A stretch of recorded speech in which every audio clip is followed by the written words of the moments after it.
Hello and good evening, everybody. And tonight, what we are going to do is we are going to do another episode of Face Off. And the two artists I'm examining tonight are going to be two artists that originated in the 80s and were incredibly popular throughout the 80s and even the early 90s. Two artists that have very similar styles and very similar discographies. And this, of course, is going to be probably the two most famous glam metal bands ever, which are going to be Guns N' Roses and Motley Crue. And that was my justification for choosing to compare these two artists. So again, the way this game works is we have a series of rounds. And in the first round, I compare both artists' first album.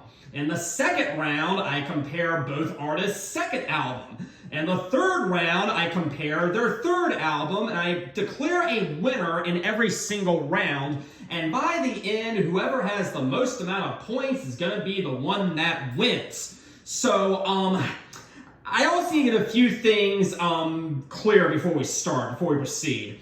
As far as Guns N' Roses goes, I am going to be counting the cover album from 1994 entitled The Spaghetti Incident. I am also going to be counting the 1988 EP compilation. I'm not really sure what you call it, but it's entitled GNR Lies. So those are both going to be included within this contest. As far as Motley Crue goes, I gotta be honest. After the 1989 album Dr. Feelgood, I have not actually heard any of their albums in their entirety until 2008 Saints of Los Angeles. So after Dr. Feelgood, I am going to skip to Saints of Los Angeles. Now, I have heard bits and snippets of the actual sixth album by Motley Crue, which is just entitled Motley Crue. And honestly, from what I've heard, if I were to include that one, it would not affect the results in either way. Okay? Who is the winner of that round when I count Saints of Los Angeles? Would also have been the winner of the round if I included the self-titled album. So let's go ahead and proceed with round number one.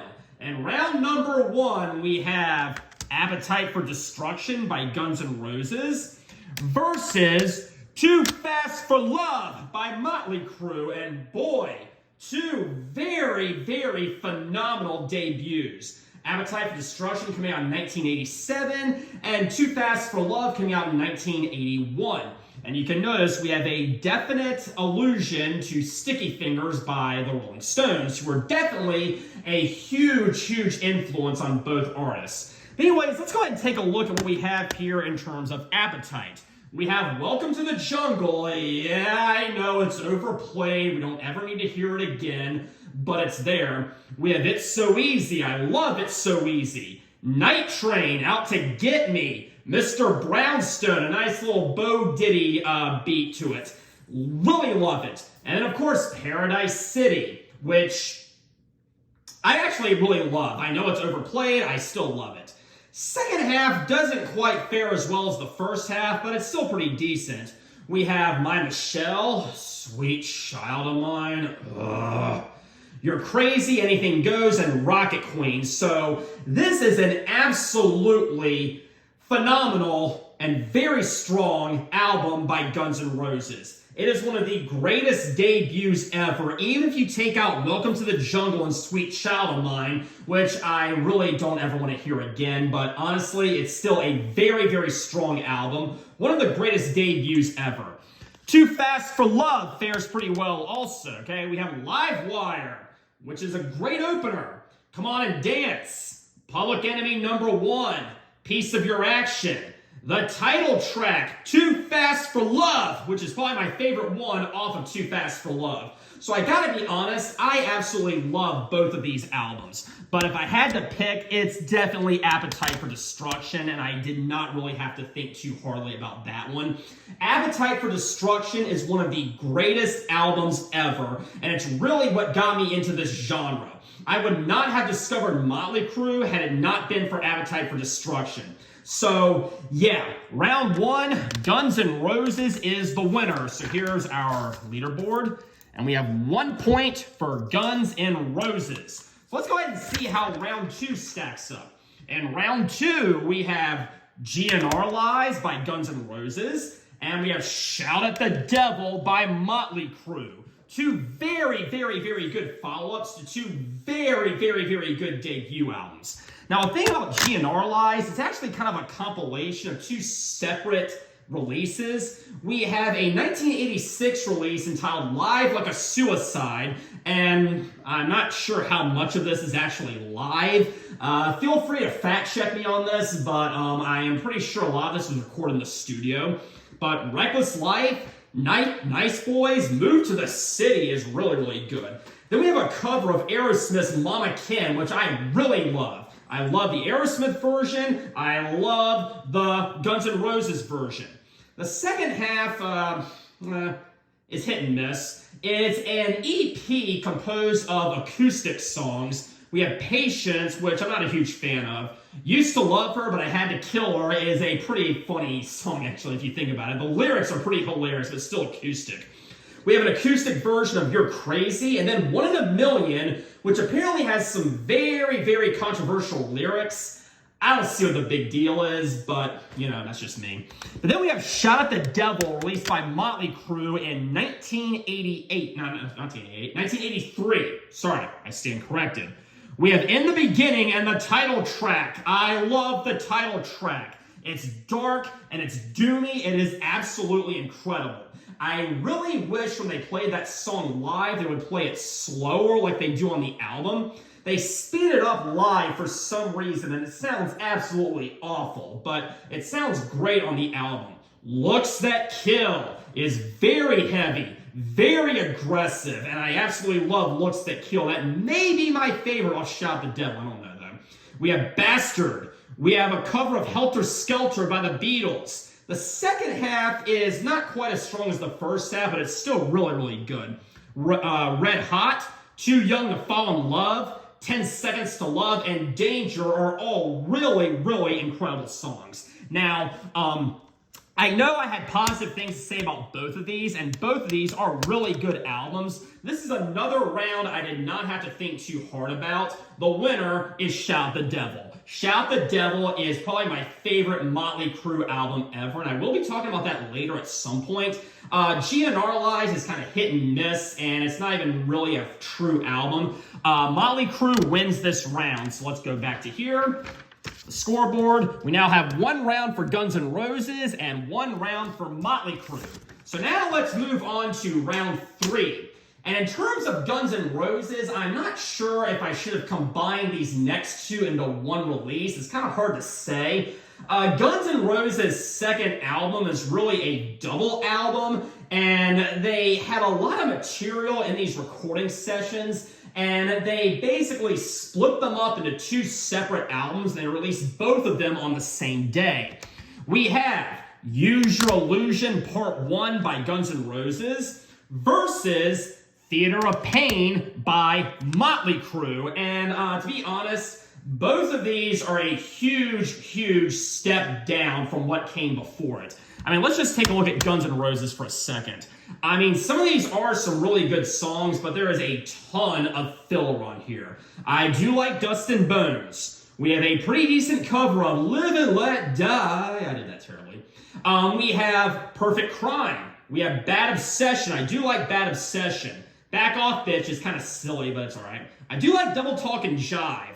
But yeah, tracks 10 through 15 leave a lot to be desired. And I really think they could have cut a lot of these and just merged the 2 volumes into one release. But Coma is a very, very good closer. It might be a little bit more ambitious as to what Guns N' Roses was well known for or what they were capable of, but I still like it.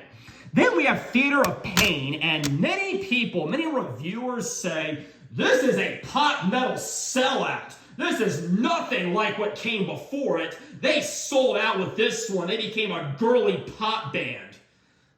No, they didn't. Yes, Home Sweet Home is a pretty sappy ballad. It is a piano ballad. I am not going to defend it. I don't even like that song. The rest of the album is not that much different than what came before it. Was it as good as Shout the Devil? No, it wasn't. Was it pop metal? No, it wasn't. City Boy Blues is great. I love their cover of Smokin' in the Boys' Room, and I got a pretty funny story about that. Louder Than Hell is good. Keep Your Eye on the Money is good. We Need a Lover Tonight, I love that one. Tracks 7 through 9 may not quite be the best, but I still, enjoy them. Fight for Your Rights is good. And this is kind of a tough call, but the thing is this. Theater of Pain does have a pretty stupid ballad on it. Use Your Illusion 1 has 2 really stupid ballads on it. November Rain and Don't Cry. The songs that are good on Theater of Pain, I think are better than the songs that are good on Use Your Illusion 1.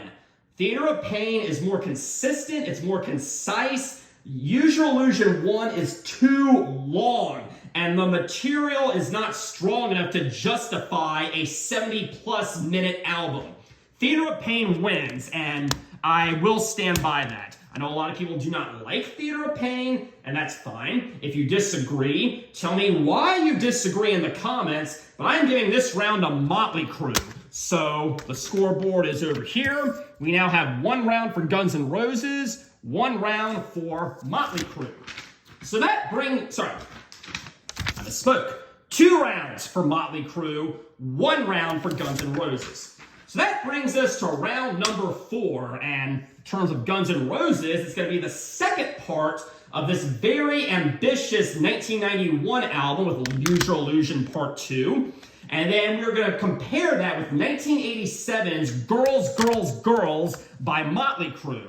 And I do like Use Your Illusion 2 a lot better than Part 1. Is there still some filler? Absolutely. But I think the good parts are better. I really do love Civil War. That is one of the greatest metal songs ever. Civil War, I've seen them twice in concert. They played it both times. It was phenomenal. 14 Years and Yesterdays are pretty disposable, but they have a decent cover of Knocking on Heaven's Door.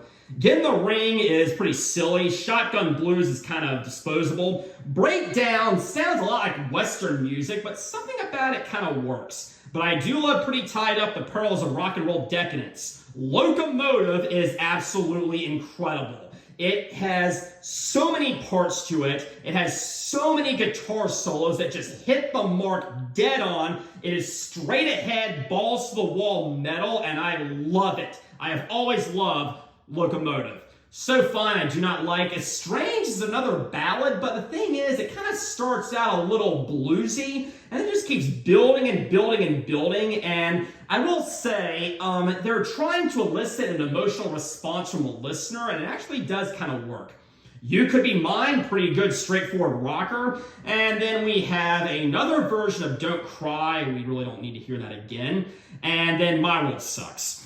But we compare that with Girls, Girls, Girls by Motley Crue. So looking over here, we have Wild Side, which is definitely my favorite song from Girls, Girls, Girls, and may very well be one of my favorite Motley Crue songs ever. We have the title track. It's very silly, but doesn't mean I don't like it. I do like it. But yeah, tracks 3 through 9, aside from All in the Name of track 7, a lot of these songs are kind of flat, and they were getting a more polished sound, a less aggressive sound as compared to what came before it. They were definitely moving down that path, and they were definitely being inspired by current popular musical trends at the time, and they definitely want to get on MTV. But it does conclude with a very good cover of Jailhouse Rock. I do like that. But to be honest, Use Your Illusion 2 is a lot stronger than part 1. And Girls, Girls, Girls, I don't think is quite as strong as Theater of Pain. So this round is going to go to Guns N' Roses. So we are tied up once again. We have Guns N' Roses at 2 and Motley Crue 2. So that brings us to round number 5, which is logical. We have, by Guns N' Roses, the 1994, I think it was 1994, might be 1983, whatever. But we have the Spaghetti Incident, okay? Cover album versus 1989's Dr. Feelgood. And let's just take a look at this right here. I gotta be honest, I am not a fan of the Spaghetti Incident. I don't think this is a very good cover album. Other artists have done this as well and done it much better. I do like New Rose, I'll say that. I do like Hair of the Dog. And I do like You Can't Put Your Arms Around a Memory, but a lot of these kind of struggle. Like, around the time the band was going through a revolving door of bandmates, and I think they were kind of struggling to maintain their identity and determine what they were going to do throughout the 90s because the 80s were over. And yeah, it just really, really lacks focus. Dr. Feelgood does not. Even though this is, once again, going more towards the glam metal genre, it pulls it off very, very well. The title track I love. Rattlesnake Shake I love. Kickstart My Heart is one of the best Motley Crue songs out there. Same Old Situation is very silly. Yeah, it's catchy. I like that, okay? Sticky Sweet and She Goes Down are pretty disposable, but Don't Go Away Mad, Just Go Away. That's another ballad. It's a good ballad, though. It may not be a great song, but in terms of glammy ballads, it does a pretty good job, and it has a very good rhythm and beat to it, and I actually do like it. It's very catchy. Time for a Change sucks, but given all that, I don't have many positive things to say about the Spaghetti Incident. I do have a lot of positive things to say about Dr. Feelgood. Some negative, but mostly positive. Motley Crue is going to win this round. So it now is 3 rounds for Motley Crue and then 2 rounds for Guns N' Roses.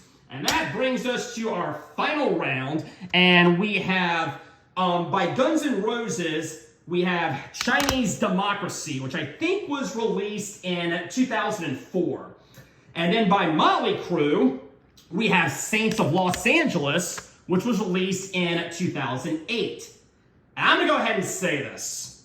Even though Saints of Los Angeles may not be a great album, even though Saints of Los Angeles may be by the numbers, even though Saints of Los Angeles has very few songs that really hit the mark, I mean, aside from the title track, I do like the title track, it is still way better than Chinese Democracy. I do not have a single positive thing to say about Chinese Democracy. I only own it because I am a sucker for completion some of the time. But yeah, Chinese Democracy, I don't see a single song on there that I love.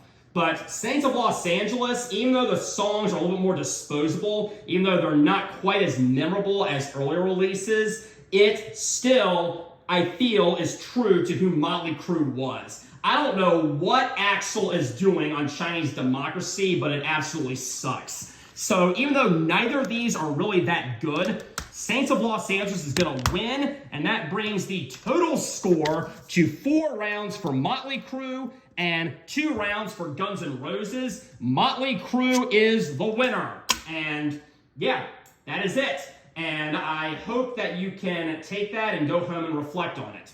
Now, if you disagree with me, if you think Guns N' Roses is better, by all means, tell me. By all means, post your opinion. Just please be respectful and no profanity or politics. So anyways, for next week, I do know what I am going to do next week. It's going to be another episode of Album Rant. What I'm going to choose, that is going to remain my secret until the time comes. But until then, have a very pleasant evening.